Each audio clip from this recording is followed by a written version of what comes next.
Bos, akhir zaman buat apa? Akhir zaman buat apa? Tak salah korang nak berhibur. Tapi apa salahnya sambil berhibur, sambil berdakwah? Anak muda.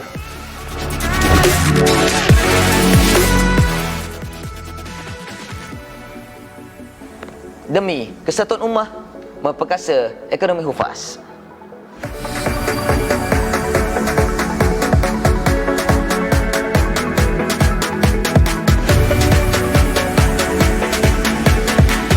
Jika orang sukakan kamu, mereka akan dengar apa yang kamu katakan.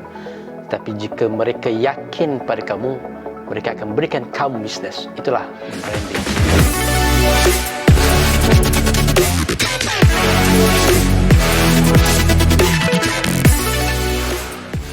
Manusia tidak berharap untuk menang, tersedia untuk kalah.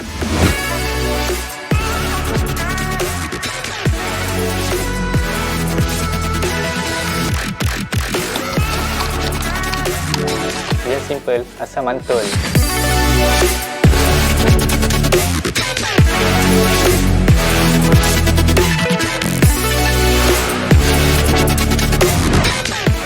Hidup bagaikan sebuah perjalanan. Semakin jauh kita berjalan, semakin banyak halangan yang kita perlu tempuh. Keimanan, kesabaran menjadi penentu untuk kita terus maju ke depan.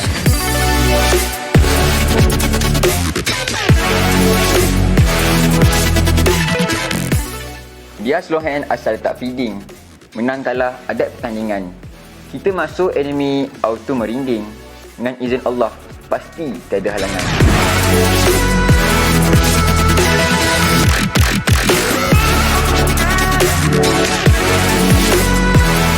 Curut tak apa, yang penting strike. Rezeki tu Allah yang bagi.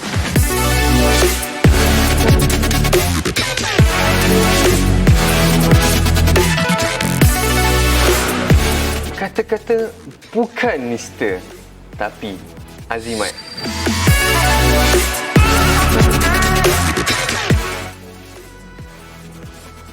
Bergerak senada menuju kejayaan bersama.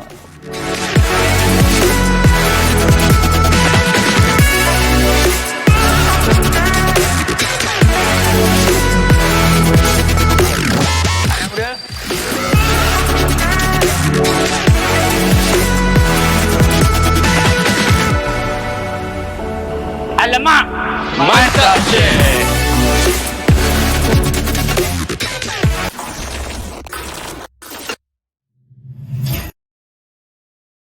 Okey, Assalamualaikum, hai dan selamat petang diucapkan kepada semua penonton-penonton yang menyaksikan kita pada petang ini di Facebook Kardok dan di Facebook Mantap Syekh, juga di Facebook Akademi Al-Islah yang menyaksikan kita pada petang ini. Semoga dirahmati dan diberkati oleh Allah Subhanahu wa ta'ala. Wow ya.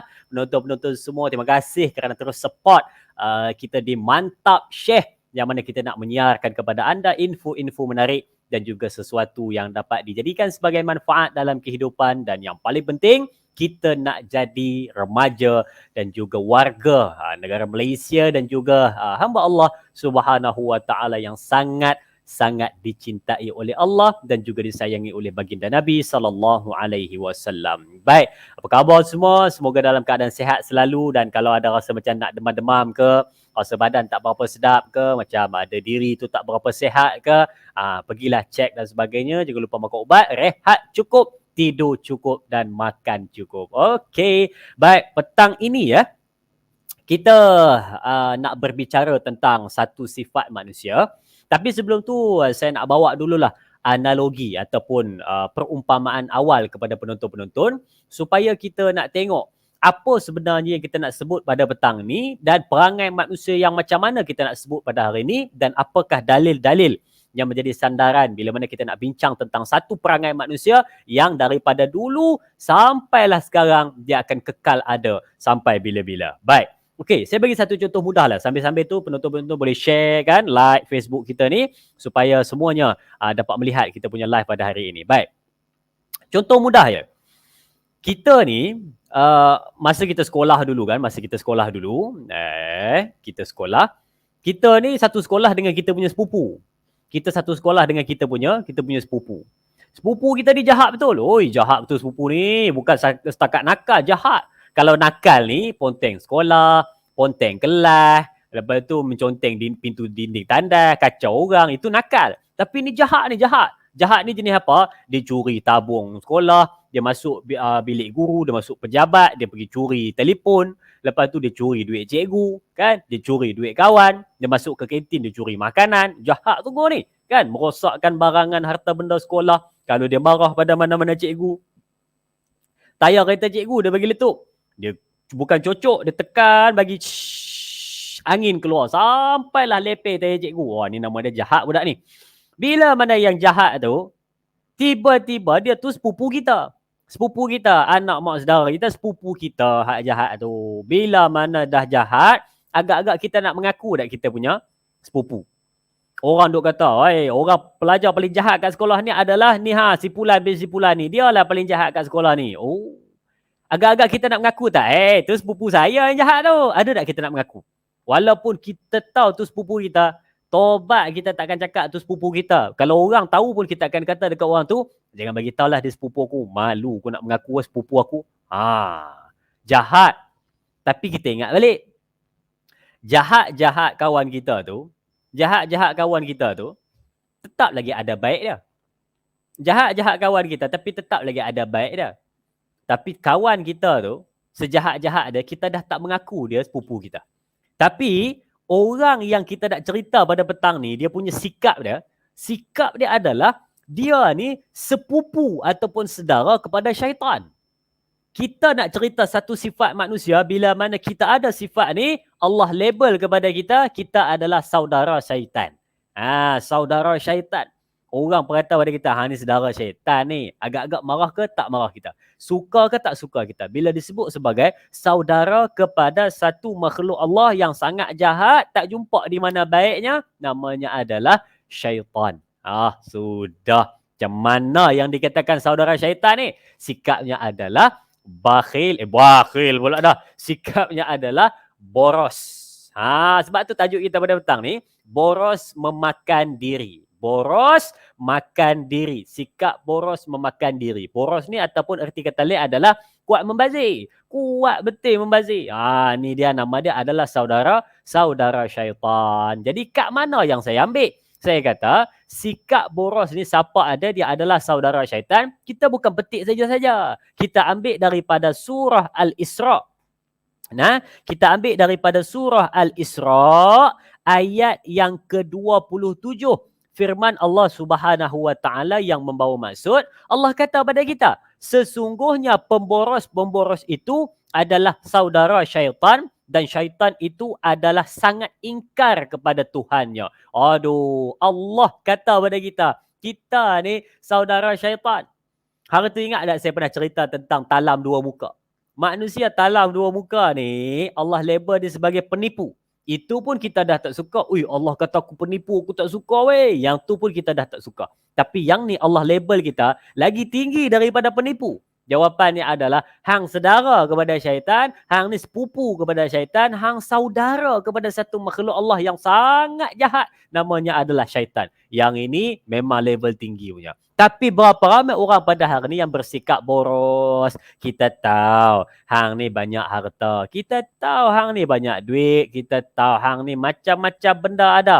Harta mewah, hidup mewah, duit banyak. Tapi itu bukan lesen untuk kita ni jadi boros. Bukan lesen untuk kita ni jadi boros.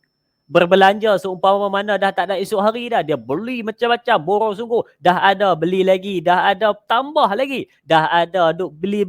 Lain-lain tak tahu nak buat apa, lain-lain buang macam itu saja. Sebab tu Islam ajarkan pada kita, jangan boros. Nak elak daripada boros ni, saya kongsi 3 tips.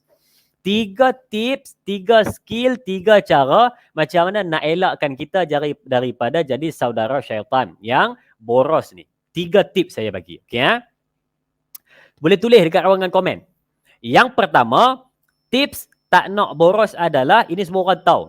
Tolong bezakan yang mana kemahuan dan yang mana keperluan. Kalau kita nak beli barang, yang mana kemahuan, yang mana keperluan, kita tahu beza di antara dua ini, maka kita hanya akan beli yang keperluan saja. Tapi kemahuan itu kita akan beli juga. Tapi bila mana kita betul-betul dah ada simpanan elok, betul-betul dah mampu, betul-betul nak benda tu, jadi barulah dia beli, dia ikut apa yang disebut sebagai kemahuan. Tapi bila mana kita nak elakkan, tolong bezakan di antara dua benda ni. Yang jadi membazir, yang jadi boros berbelanja ni adalah bila mana dia ni membeli, dia masukkan kemahuan itu di dalam keperluan.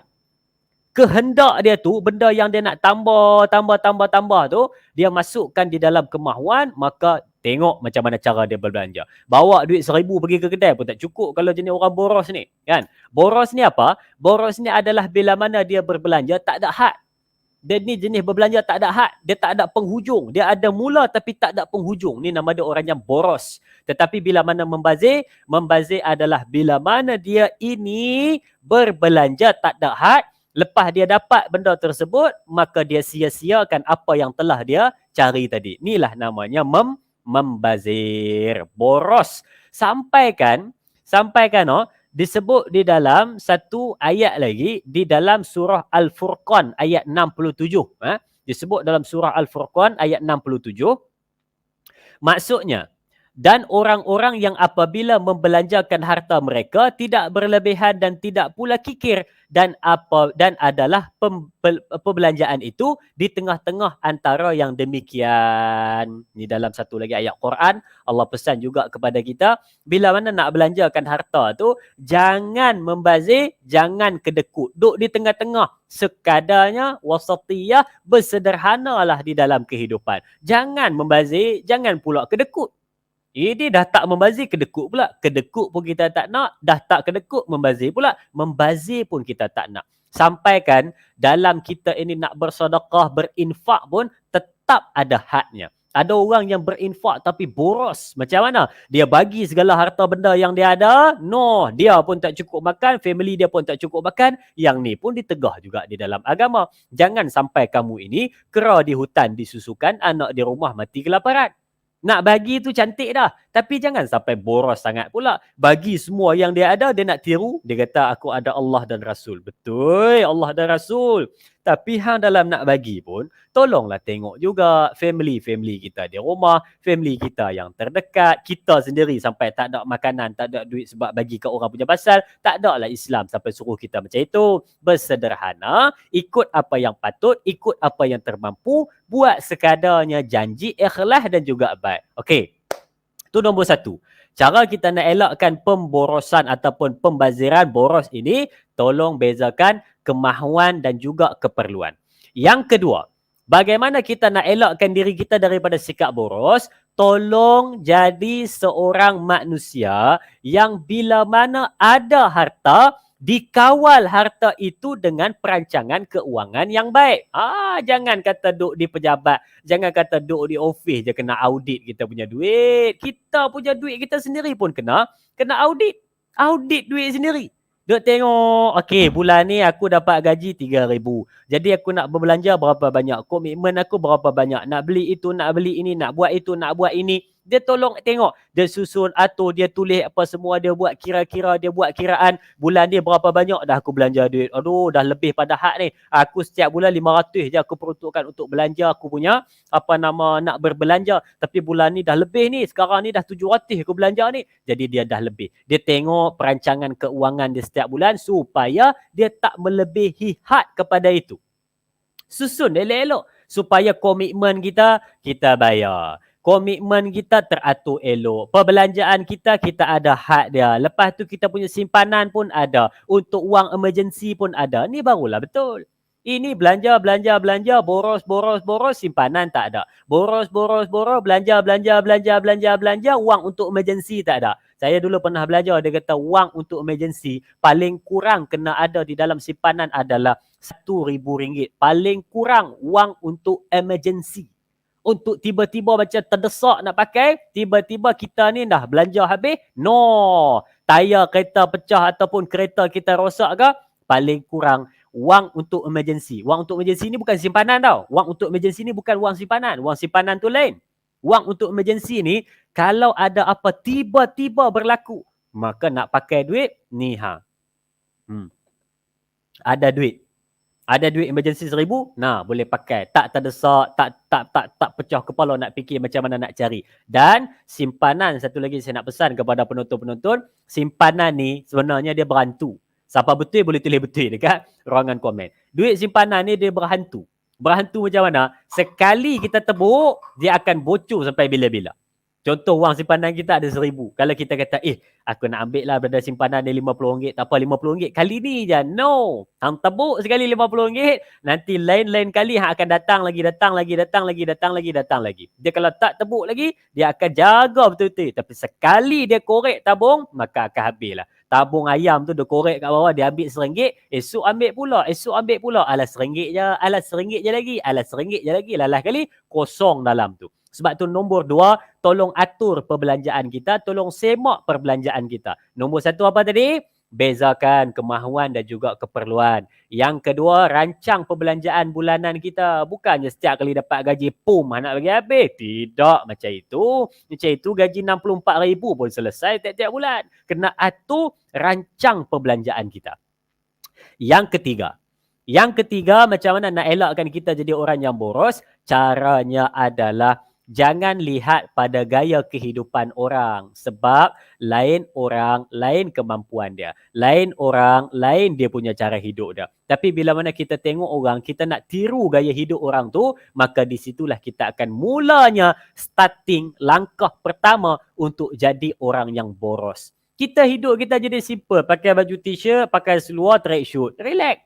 Tak ada stres, tak ada tertekan. Tiba-tiba kita nak tiru kehidupan orang. Pakai baju mahal, pakai seluar mahal, pakai topi mahal, pakai jam mahal, pakai kereta mahal. Bila mana kita nak tiru, maka kita akan bermulalah di situ kesusahan dan juga langkah pertama di dalam boros itu. Sedangkan kalau hang pakai benda yang biasa, paling kurang bulan-bulan 200-300 saja. Tapi bila mana hang nak tiru gaya orang, sedangkan hang tak mampu, maka di situlah akan terbeban. Oh, sudah. Sebab itu peribahasa kata, ukurlah baju badan sendiri, kita tepuk dada ini.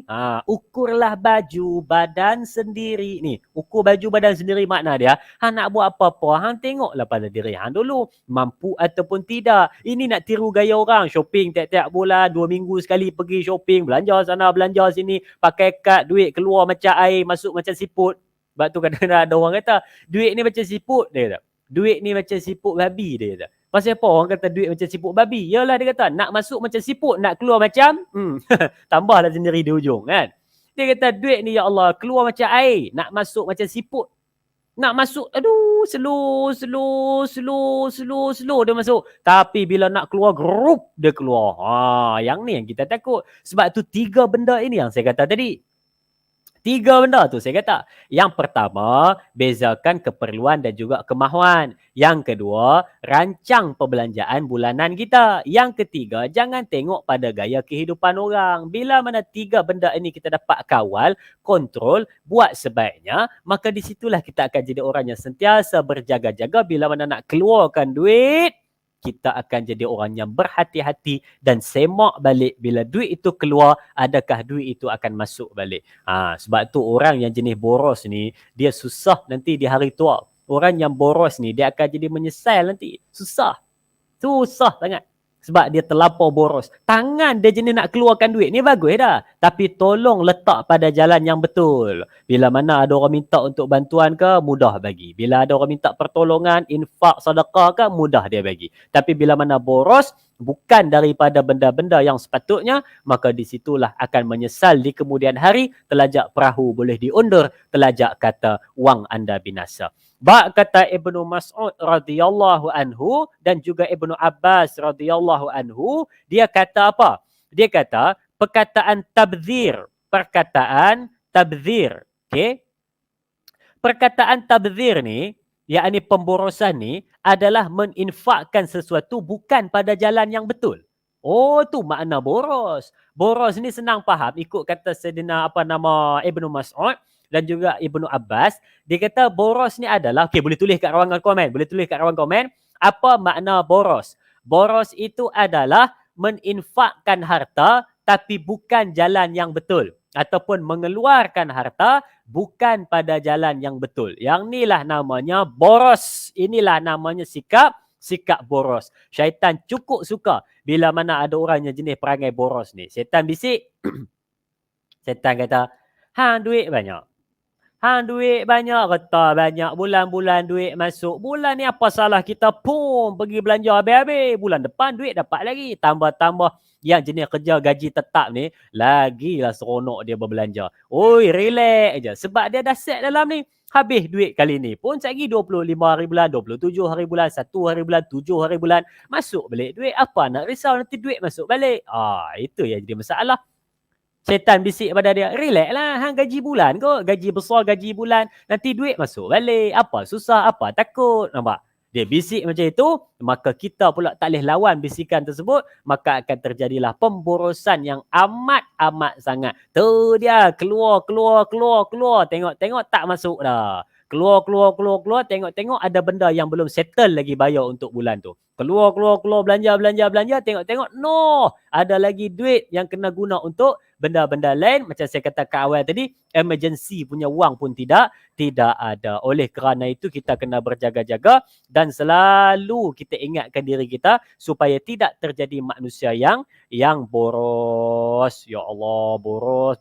Doa elakkan boros. Kan, doa elakkan boros. Kita tengok kan. Nanti di ujung nanti saya share kepada tuan-tuan supaya kita ni ada doa untuk elakkan diri kita daripada boros di dalam berbelanja, dan juga kita ini jadi orang yang murah rezekinya, selalu masuk murah rezeki, dan juga kita dapat mengawal dan juga kita dapat kontrol bagaimana kita menggunakan nikmat dan rezeki daripada Allah Subhanahu Wa Taala yang selalu kita dapat, tetapi kita lupa untuk menjaganya dengan baik. Boleh nak? Baik.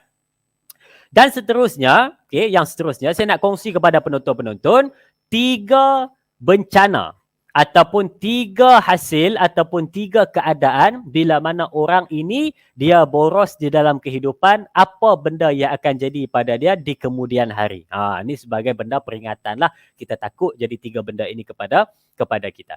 Yang pertama, bila mana orang ni selalu boros, maka dia akan jadi orang saudara syaitan. Ni seperti mana yang disebut di dalam hadis dan juga di dalam ayat Quran sebentar tadi. Nombor 1, dia ni dengan syaitan, punya rapat.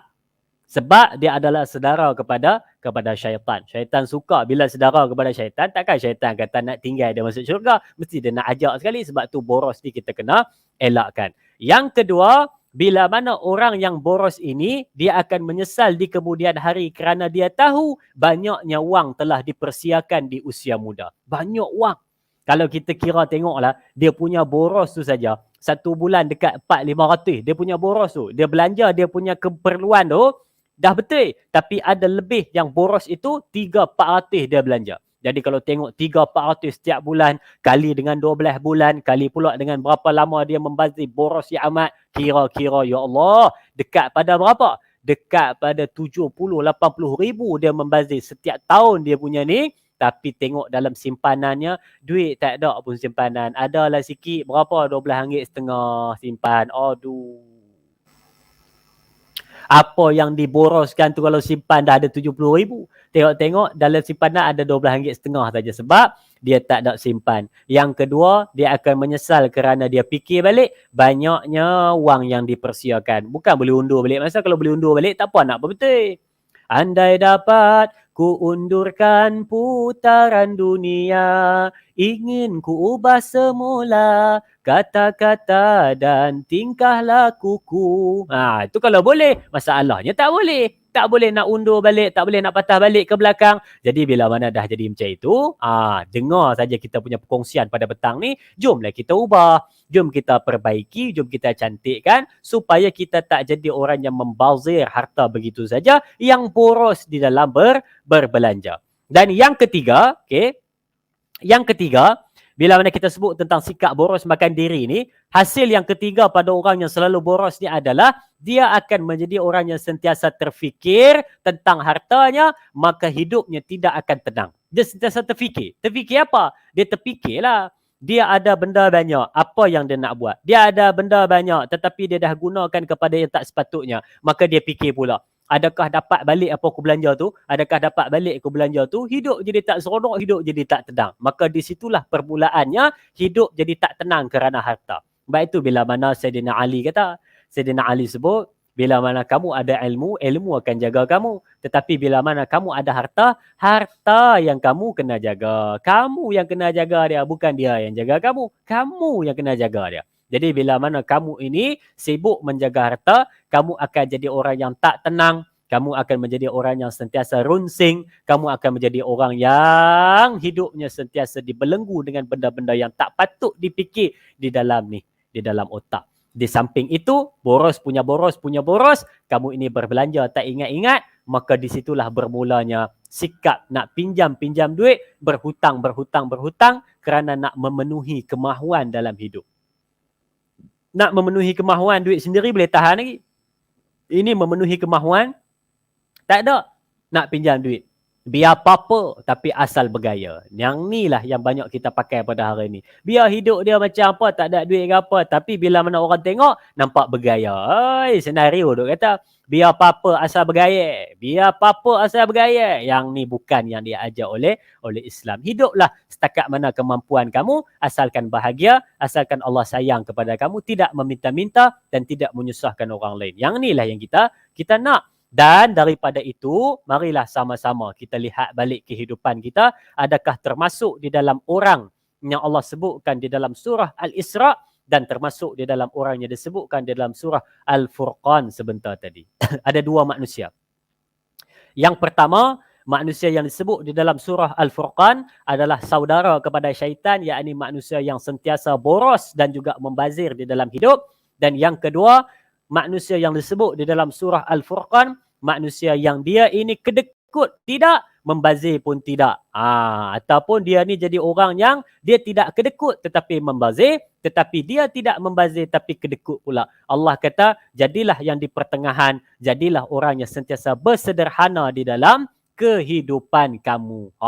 Itu dia kan. Yang tu kunci dah. Jadilah orang yang bersederhana di dalam kehidupan. Janganlah kedekut, janganlah membazir, jadi orang yang bersederhana sahaja. Sebagai kesimpulan, sebagai kesimpulan untuk perbincangan kita pada petang ini, ayuh sama-sama kita tadah tangan dan kita baca doa sedikit. Mudah-mudahan doa ini dapat menyedarkan hati kita supaya jangan jadi orang yang boros. Baik. A'udzubillahi minasyaitonirrajim. Bismillahirrahmanirrahim. Ya Allah, ya Tuhan kami, jadikanlah kami golongan yang sentiasa syukur di atas nikmat dan rezeki-Mu ya Allah.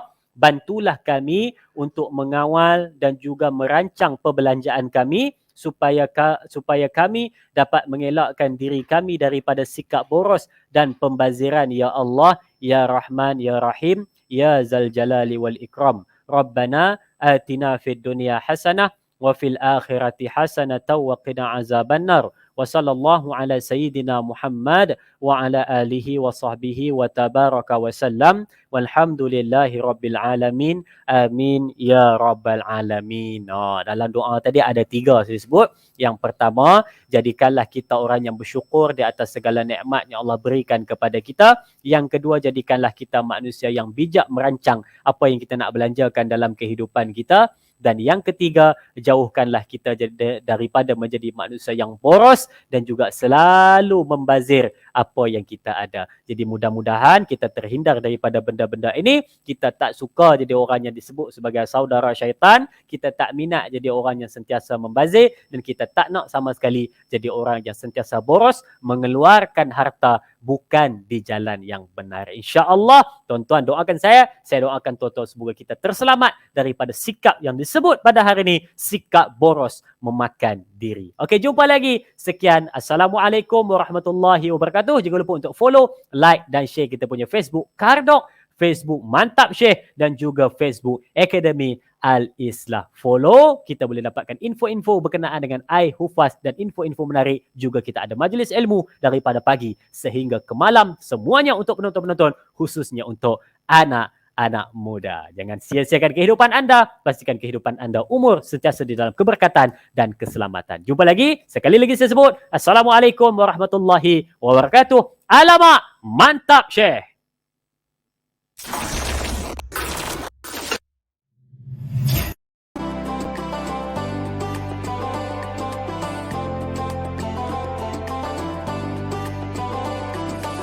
Terima kasih kepada tim Sayang Al-Quran. Terima kasih kepada NGO Sayang Al-Quran. Terima kasih kepada Sayang Al-Quran. Terima kasih kepada Pertumbuhan Sayang Al-Quran. Terima kasih Sayang Al-Quran. Terima kasihlah kepada Pertubuhan Sayang Al-Quran. Terima kasih. Terima kasih kerana memberikan Al-Quran.